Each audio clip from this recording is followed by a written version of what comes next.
No planned 2019 update. Farmageddon food apocalypse or nothing to report.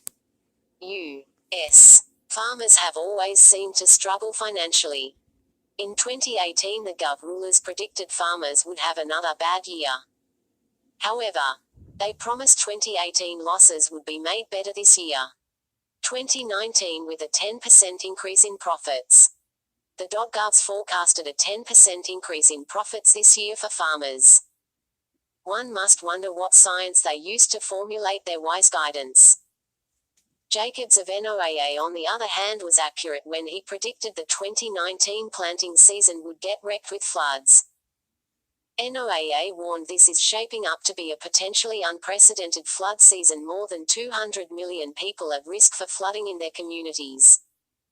NOAA did however get the temperatures wrong, saying warmer than average temperatures are forecast for much of the country. With the exception of a few recent isolated heat advisories, the climate has been cold and wet, including frost and winter weather advisories in May and even June in the following U.S.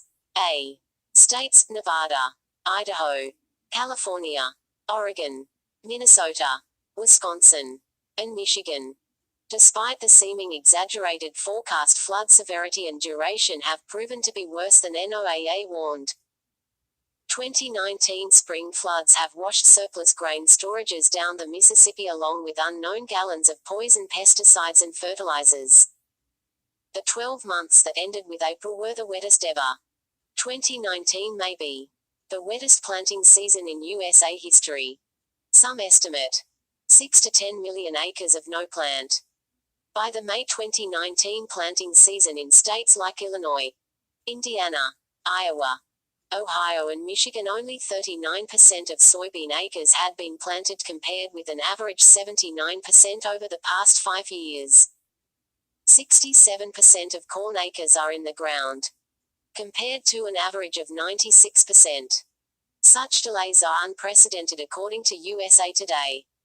So we were waiting for June 8 to see how much would get in the ground, as June 8 is reportedly the deadline for planting. We have heard reports of a practice named wet planting, where farmers plant in flooded fields knowing there will be no crop but still planting for the purpose of receiving the insurance money. These planting practices will show up in statistics as crops planted, but of course there will be no food produced. And then these forecasts came out for this weekend. Farmers along the Ohio River should have corn planted by Wednesday, because 3 to 5 inches of rain is forecast between Thursday and Saturday. Additionally, a weather system that could soon be named Tropical Storm Barry is likely to move in. Rain from a developing tropical storm in the Gulf of Mexico could bring additional rainfall to the region. Tropical moisture from the western Gulf of Mexico may begin impacting parts of South Texas on Tuesday, the National Weather Service said. The weather system, which would be named Tropical Storm Barry if its winds reach 39 miles per hour, is now sitting in the Gulf just east of Mexico.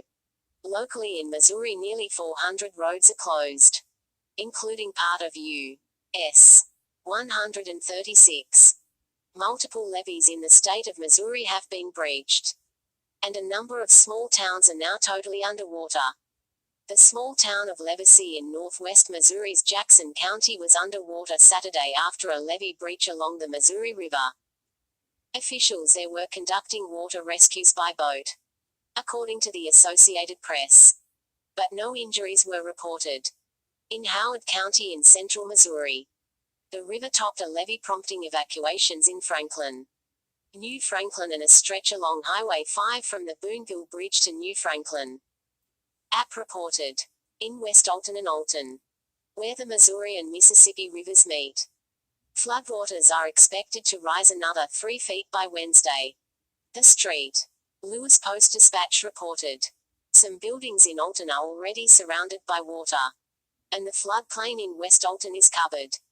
In North Carolina, 3 deaths were recorded over the weekend when torrential rains don't as much rain as the area usually receives in a month's time. Forecast warning of the severity and volume of rain were suppressed and changed, being torn down in their language shortly after they were released, and no news source is immune to such nannying. The food that we are eating right now is from past production.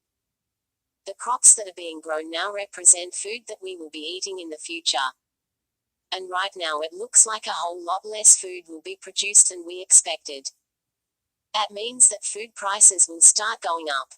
And they will probably keep going up for the foreseeable future. Small local farmers.